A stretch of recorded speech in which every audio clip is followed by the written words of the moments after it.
عبداللہ بن نمیر نے بیان کیا، کہا کہ حشام نے بیان کیا کہ انہیں ان کے والد نے خبر دی اور انہیں عائشہ رضی اللہ عنہا نے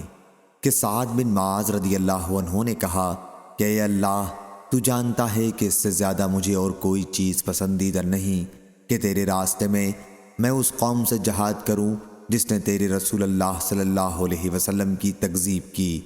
اور انہیں ان کے وطن مکہ سے نکالا۔ اے اللہ، لیکن ایسا معلوم ہوتا ہے کہ تو نے ہمارے اور ان کے درمیان لڑائی کا سلسلہ ختم کر دیا ہے۔